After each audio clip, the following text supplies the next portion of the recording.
Saudara, publik dibuat heboh karena unggahan seorang alumni penerima beasiswa LPDP yang mengaku bangga anaknya jadi warga negara asing. Unggahan ini dianggap menghina Indonesia. Pasalnya LPDP adalah beasiswa yang dikelola oleh lembaga negara yang dananya berasal dari publik. Bagaimana sebenarnya mendudukkan aturan hak dan kewajiban penerima beasiswa pemerintah? Kita bahas soal ini bersama dengan narasumber secara daring. Sudah ada tenaga ahli utama Badan Komunikasi Pemerintah Republik Indonesia atau BAKOM RI, Pak Fitra Faisal. Kemudian ada Wakil Ketua Komisi 10 DPR RI dari fraksi PKB, lalu Hadrian Irvani. Kemudian juga ada pengamat pendidikan dari Universitas Negeri Surabaya, Pak Martadi. Selamat pagi Bapak-Bapak, Assalamualaikum.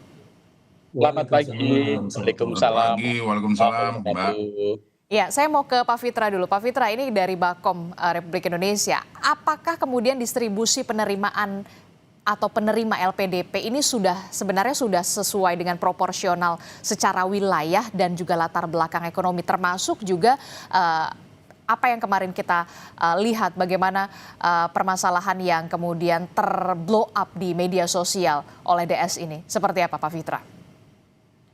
Ya, pertama saya ingin berempati ya dengan peserta LPDP yang sekarang sedang kasus ini, karena ya saya dulu juga sama lah ya ketika masih muda ya, meskipun sekarang masih muda ya, tapi dulu ketika saya habis lulus PhD di Jepang itu memang ada dilema ya, apakah di Jepang, apakah saya udah lanjut kerja di Jepang saja atau harus balik, meskipun dulu beasiswa saya bukan dari LPDP, dari Mitsubishi Corporation. Nah, tapi itu bisa berempati lah dalam hal ini. Dan saya juga bisa berempati lagi. Kenapa? Karena saya reviewer LPDP juga. Saya memberikan mewawancara beasiswa juga buat teman-teman yang akan keluar negeri ini. Dan dalam konteks itu, sebenarnya menjawab pertanyaan tadi, apakah sudah proporsional? Iya, kan kita kan selalu mempertimbangkan. Ada yang namanya afirmasi. Ya, afirmasi itu berarti kan dari sisi nilai itu tidak lebih tinggi daripada yang reguler. Kenapa kita masukkan afirmasi? Karena salah satunya adalah kita ingin kemudian memberikan kesempatan yang sama kepada teman-teman kita yang misalnya di daerah tertinggal, daerah yang kemudian dari golongan yang menengah ke bawah dan dari PNS ya dan dosen itu yang menjadi prioritas ya, dan untuk yang reguler itu lebih tinggi.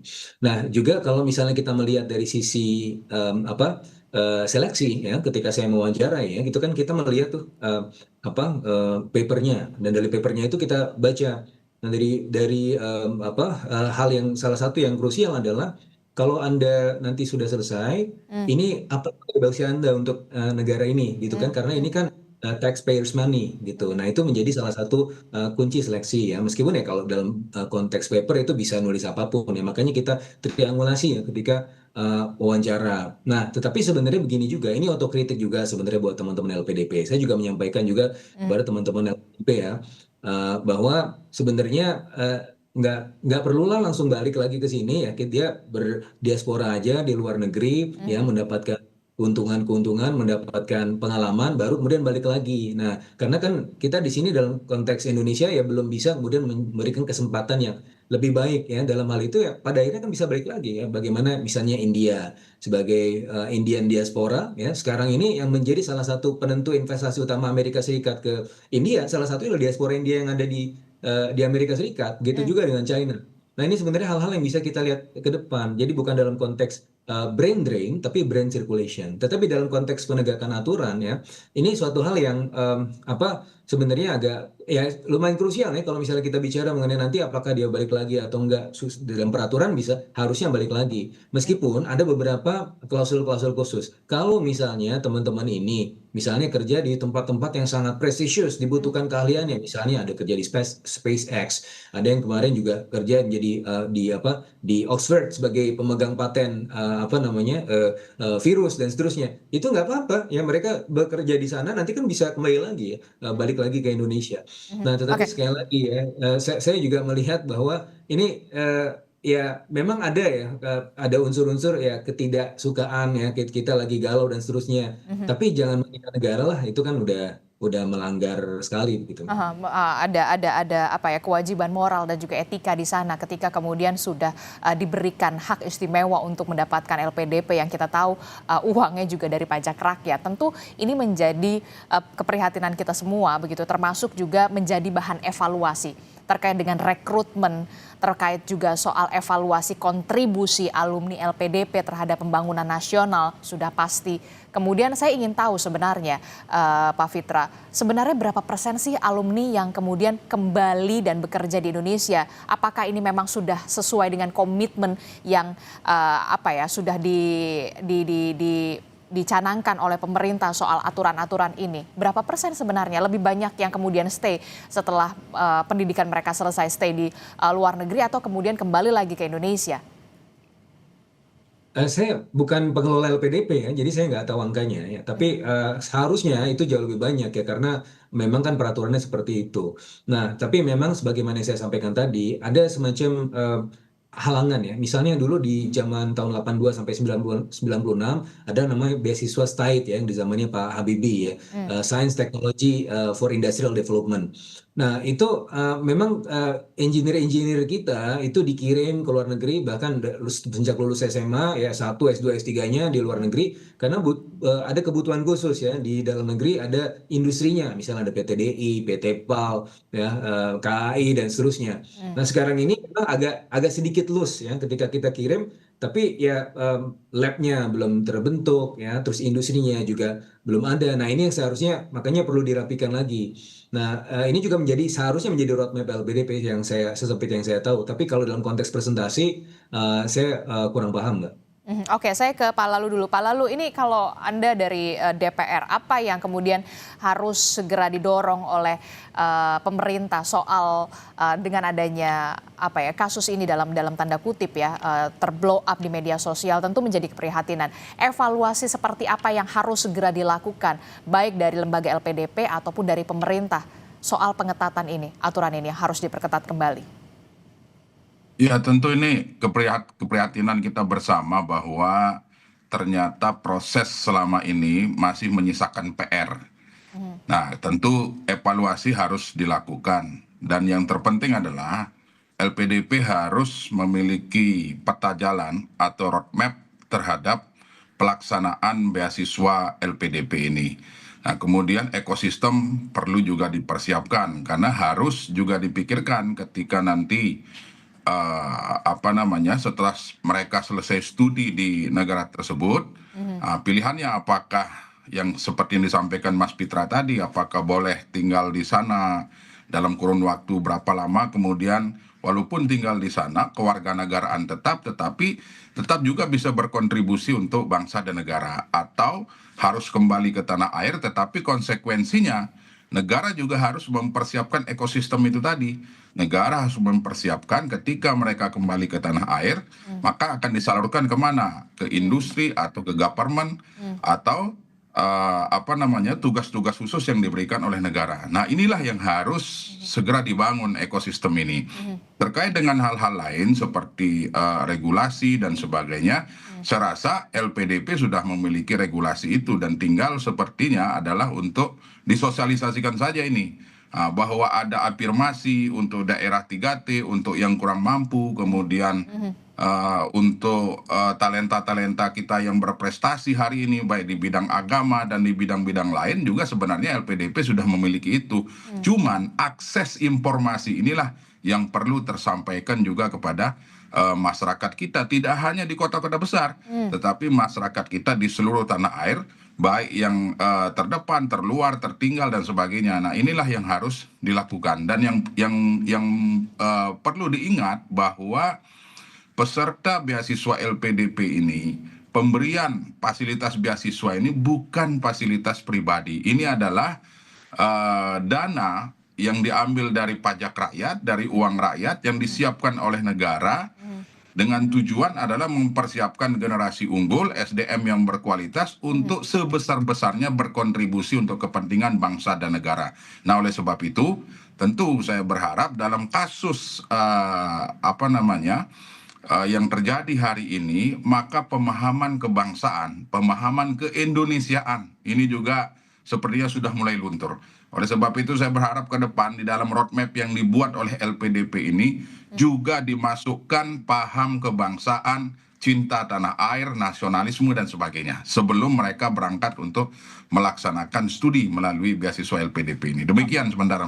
Oke, kalau dari kacamata dunia pendidikan, Pak Martadi, apa yang perlu Anda kritisi di sini, termasuk juga soal masukan, sampai kemudian jangan sampai kasus-kasus ini terblow up lagi begitu ya? Karena kan tadi sempat ngobrol juga ya Pak Martadi, sebenarnya kasus semacam ini bukan kali pertama penerima beasiswa LPDP kemudian sampai akhirnya pindah kewarganegaraan begitu. Apa yang perlu dievaluasi dan menjadi pembelajaran untuk kita semua begitu ya, termasuk juga kepada calon penerima beasiswa LPDP. Ya, terima kasih Mbak Adisti.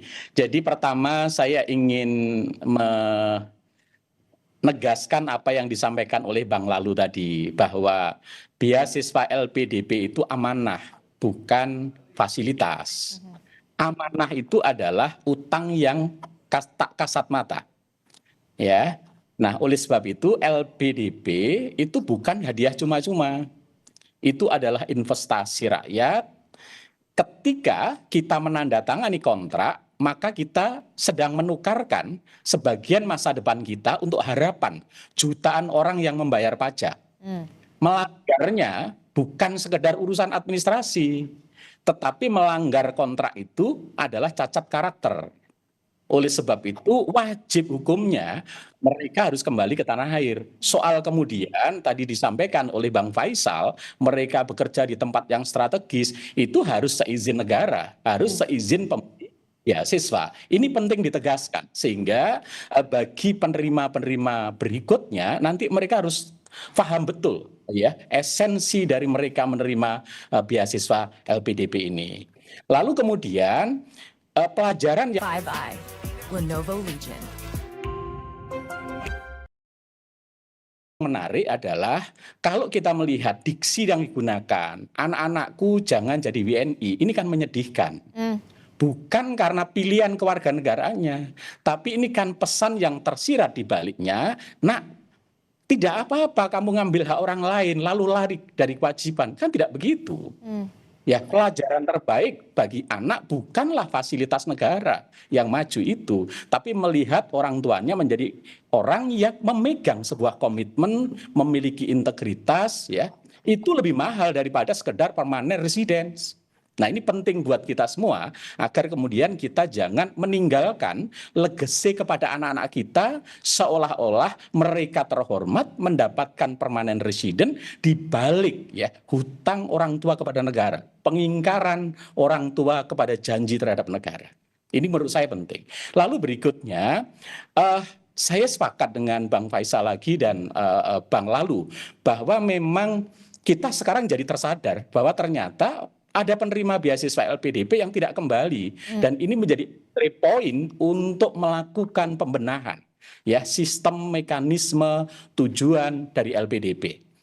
Ya, meskipun tadi kita juga tahu bahwa alasan kenapa dia mengungkapkan itu karena ada frustasi, kecewa terhadap negara dan seterusnya, dan ini juga saya menjadi bahan kritik buat kita semua bahwa ternyata negara kita, pemerintah kita belum mampu untuk memberikan fasilitasi pada putra-putra terbaik yang sudah kita kirim ke luar negeri, dan ketika kembali kita belum bisa memberikan tempat yang layak. Ini saya pikir juga menjadi bahan otokritik bagi kita semua agar kita ketika mengirim anak-anak yang mendapat beasiswa ke luar negeri, kita sudah harus fokus benar-benar yang dibutuhkan program prioritas pembangunan kita, sehingga tatkala mereka berangkat itu kemudian kembali memang tempatnya ada, fasilitasinya ada. Jangan kemudian mereka mengambil sesuai dengan keinginannya, begitu pulang ternyata Indonesia nggak ada. Lah kalau nggak ada memang mau ngerjain ngapa kan gitu. Ini persoalan. Sehingga sekali lagi ini menjadi sebuah poin penting, momentum penting untuk kita semua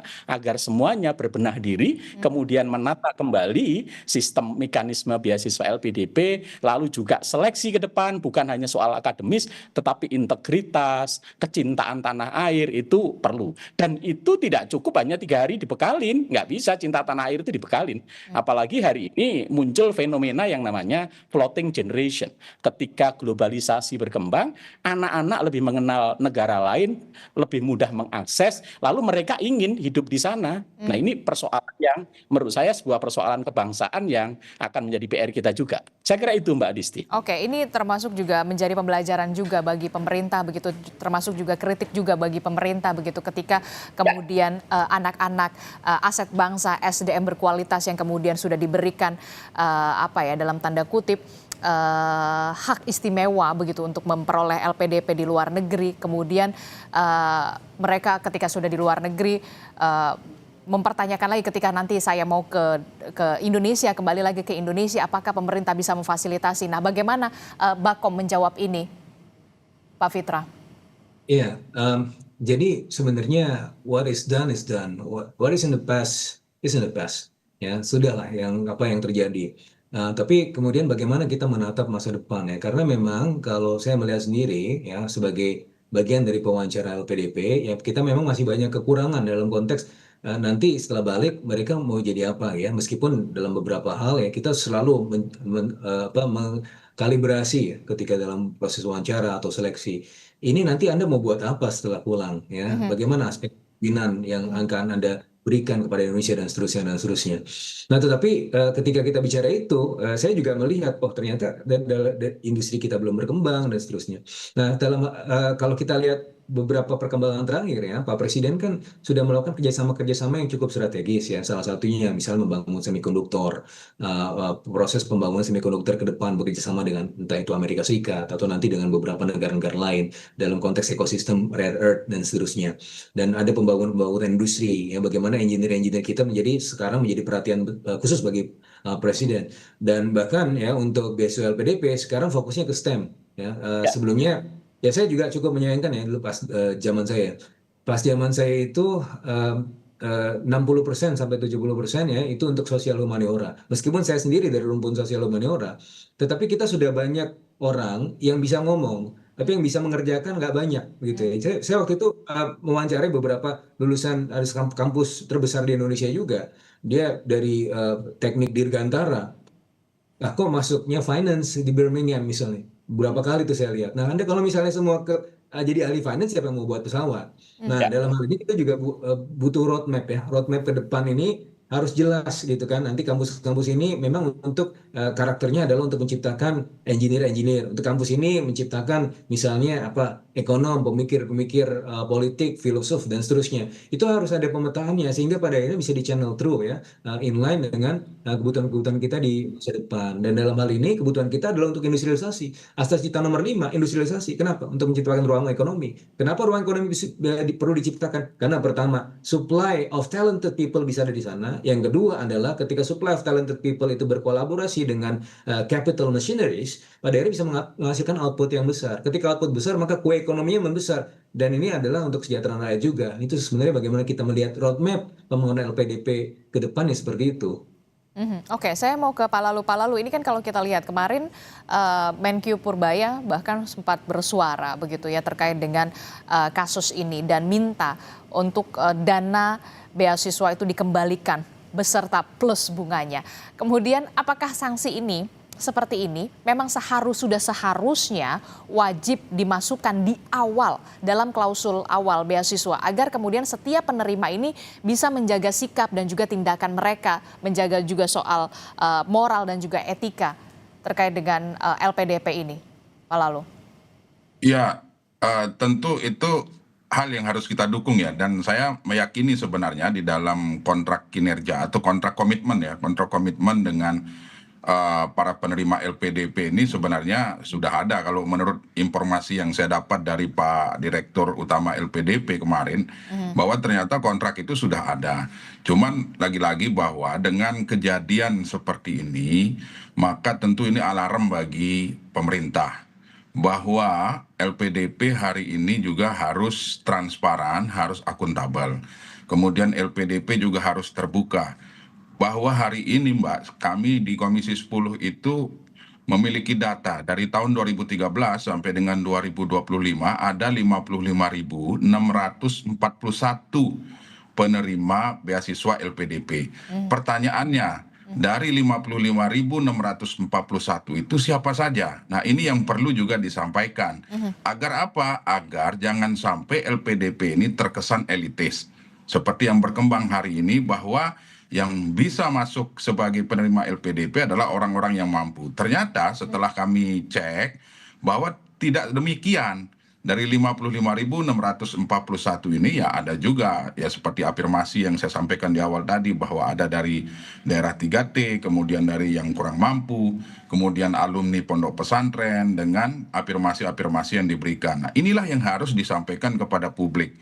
Nah, terkait kelemahan, kekurangan dan sebagainya, tentu kami berharap LPDP dengan mitra-mitranya seperti Kementerian Pendidikan Tinggi Sains dan Teknologi, Kementerian Pendidikan Dasar Menengah, dan Kementerian Agama duduk bareng, kemudian membuat regulasi, membuat sinergi dalam rangka mempersiapkan ekosistem itu tadi. Artinya kebutuhan-kebutuhan baik di bidang industri, baik di bidang government yang ada hari ini yang harus kita persiapkan, SDM-SDM unggul yang harus kita persiapkan ini juga harus berkorelasi. Jangan sampai nanti mereka kita sekolahkan, kemudian kembali ke Indonesia, tidak terserap di tanah air. Nah, ini menjadi salah satu alasan kan. Nah, oleh sebab itu ekosistem ini menjadi sangat penting. Oke, hari ini Presiden fokus kepada STEM. Nah, perlu dipikirkan juga, apakah nanti lulusan dari LPDP yang mengambil STEM ini sudah benar-benar kita persiapkan? Tidak di negara kita gitu kan. Nah, ini yang harus kita persiapkan. Tapi yang terpenting bagi kami di Komisi 10 adalah bahwa penerima beasiswa LPDP ini adalah duta bangsa. Tugasnya bukan hanya untuk belajar, tetapi juga memperkenalkan Indonesia di negara tujuan mereka. Adab, kemudian budaya, adat istiadat, nilai-nilai luhur bangsa itu harus mereka tunjukkan di negara-negara tujuan tersebut. Seperti itu, Mbak. Jadi menurut Anda, nanti ke depannya apakah Anda juga akan beserta dengan komisi Anda terkait begitu ya untuk bisa memanggil LPDP, harus ada regulasi yang kemudian lebih komprehensif lagi, evaluasi yang menyeluruh, walaupun memang di sini sudah ada kewajiban mengabdi 2 kali masa studi 2N+1 tambahan di Indonesia, kemudian untuk bisa memastikan investasi beasiswa yang bersumber dari pajak dan anggaran negara ini kemudian memberikan dampak nyata bagi pembangunan SDM di tanah air. Kapan rencananya akan memanggil LPDP untuk bisa mencari win-win solution terkait dengan kasus ini? Ya, insya Allah sebelum Lebaran kami akan mengundang LPDP, kemudian mitra-mitra LPDP seperti Kemdikdasmen, Kemdiktisaintek, dan tentunya Kementerian Agama untuk kami diskusi bareng mempersiapkan roadmap setelah kejadian ini. Kelemahan-kelemahan yang ada hari ini sama-sama kita perbaiki. Bahwa hari ini kita tahu LPDP ini merupakan investasi negara di bidang pendidikan. Yang namanya investasi tentu yang kita harapkan adalah keuntungan besar bagi bangsa dan negara kita tercinta ini. Nah, oleh sebab itu LPDP sebagai lembaga pengelola dana abadi pendidikan ini tentu harus memiliki visi yang sejalan dengan asta-cita Presiden Prabowo Subianto. Nah, ini harus betul-betul kita persiapkan dengan baik hari ini, sehingga tentu nanti harapannya adalah benar-benar lulusan atau alumni dari LPDP ini mampu memberikan kontribusi lebih kepada bangsa dan negara. Demikian, Mbak. Oke, Pak Martadi dari dunia pendidikan, apa yang kemudian menjadi catatan kritis bagi penerima LPDP termasuk juga soal pemerintah ini supaya kedepannya bisa menjadi lebih baik dan ini juga menjadi pembelajaran bagi kita semua? Ya, begini Mbak Adisti, saya memberikan beberapa hal yang perlu dibenahi terkait dengan beasiswa LPDP ini. Pertama, tentu kita harus menguatkan paradigma beasiswa LPDP itu bukan fasilitasi. Dari awal harus clear, mereka harus paham para calon penerima itu. Tapi investasi pembangunan bangsa, ya. Kemudian karena investasi bagi negara, maka pemilihan prodi harus benar-benar fokus sesuai dengan yang tadi disampaikan oleh Bang Lalu, Bang Faisal, roadmap-nya clear untuk strategis pembangunan bangsa. Ke depan kita butuh insinyur mesin berapa orang, kita butuh misalnya ahli tambang berapa orang, sehingga yang dikirim memang betul-betul sesuai dengan kebutuhan prioritas pembangunan, sehingga ketika pulang ekosistemnya nanti akan mendukung. Lalu sistem seleksi LPDP juga harus menguatkan bukan hanya soal akademik ya, tetapi prioritas pembangunan tadi dan komitmen untuk cinta tanah air. Saya pikir ini perlu dikembangkan lagi ya. Sistem seleksinya agar benar-benar mampu memotret, memilah dan memilih putra-putra terbaik yang punya komitmen untuk pembangunan bangsa. Lalu juga menurut saya LPDP jangan hanya memberikan full beasiswa ke luar negeri, tapi mulai memikirkan skema yang double degree, entah satu-satu. Jadi kalau S2 setahun di Indonesia, setahun di luar negeri, sehingga mereka tidak full di sana. Saya pikir dengan setahun di luar negeri itu cukup untuk mendapatkan wawasan akademik, ekosistem budaya kampus, tetapi juga uang kita nggak keluar semua gitu. Yang kedua juga ada nilai tambah untuk perguruan tinggi di dalam, ya karena ada interaksi antara perguruan tinggi. Hai, udah ikut Wartraktir GoPay belum? Transfer GoPay ke banyak teman untuk menangin total hadiah miliaran. Dari saldo GoPay, mainan Popmart, iPhone 17 Pro, plus shopping date sama aku. Buruan, download aplikasi GoPay.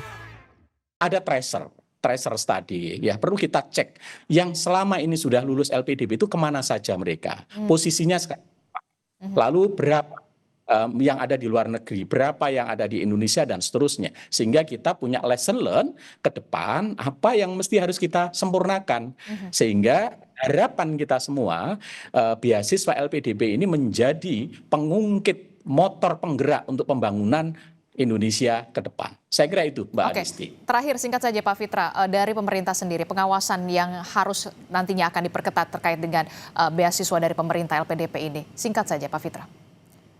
Ya itu tergantung LPDP ya, tapi dalam hal ini saya juga sebagai pewawancara LPDP juga saya ingin menyampaikan bahwa apa yang diterima oleh beasiswa LPDP sekarang, penerima beasiswa itu jauh lebih baik ya dibandingkan dengan zaman kita dulu ya. Dulu kan kita harus cari beasiswa tuh kemana-mana ya, nggak ada sumber dari dalam negeri. Nah sekarang sebenarnya sudah jauh lebih baik. Nah mudah-mudahan ini menjadi bagian dari etika ya, menerima manfaat dan juga memberikan manfaat untuk Indonesia gitu. Oh, baik, terima kasih Bakom RI Fitra Faisal, kemudian juga ada Wakil Ketua Komisi 10 DPR RI dari fraksi PKB, Pak Lalu Hadrian Irvani, dan juga ada pengamat pendidikan dari Universitas Negeri Surabaya, Pak Martadi. Terima kasih Bapak-Bapak, Assalamualaikum, sehat selalu. Sama-sama. Terima kasih Mbak Adisti. Terima kasih Bang Lalu.